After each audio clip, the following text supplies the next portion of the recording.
আপনি অলরেডি আমাদের মানে আমি এখন যে শহরে আছি সেই শহরে বাড়ি কিনছেন, থাকতে শুরু করেছেন, আপনার পরিবার সেখানে থাকছে এবং আপনি যুক্তরাষ্ট্রে সেটেল হবেন, এইগুলি কেউ কেউ আমাকে খুব জোর দিয়েও বলছেন।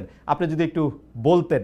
আচ্ছা, এটা তো হঠাৎ আকস্মিকভাবে প্রসঙ্গটা এলো, তাও বলছি আপনাকে যে যারা বা যে এই গুজবটা রটিয়েছে যে যুক্তরাষ্ট্রে আমরা বাড়ি কিনেছি, আমার পরিবার চলে গেছে, এবং যারা এগুলি বিশ্বাস করেছেন তাদের কাছে আমি একটা বিনীতভাবে প্রশ্ন করি যে আপনারা যার কথা শুনে বিশ্বাস করেছেন তার কাছে আপনারা কেন জানতে চান না যদি বাড়িটা কোথায় কিনেছে, অ্যাড্রেসটা কোথায়, ওই বাসাটার ছবিটা কোথায়?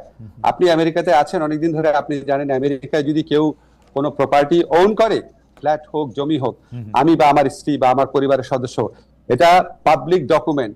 পাবলিক ডকুমেন্ট না হলেও আপনি পেইড যে সার্ভিস প্রোভাইডার আছে তাদের কাছ থেকে যে কোনো ভাবে এটা জানা সম্ভব। সম্ভব কিনা বলেন? রাইট, সম্ভব, সম্ভব তো। একদমই সম্ভব। তো যারা যারা প্রপার্টি করে এইসব লুকানো সম্ভব না স্যার। জি আমেরিকা প্রপার্টি করে যারা লুকানো সম্ভব না। জি জি তো যারা এই মিথ্যা, যারা খালেদ একটা মিনিট, যারা এই মিথ্যাচারটা করেছে এবং যারা এটা এই মিথ্যাচারে বিশ্বাস করেছেন তাদের কাছে আমার কয়েকটা কথা আছে। আপনারা নিশ্চয়ই জানেন যে কারো সম্পর্কে সম্পূর্ণ মিথ্যাচার করা, চরিত্র হনন করা, দোষারোপ করা, এটা ইসলামের দৃষ্টিতে মহাপাপ। যদি আপনি এই মহাপাপীর কথা প্রচার করেন বা শেয়ার করেন, আপনিও মহাপাপ করছেন।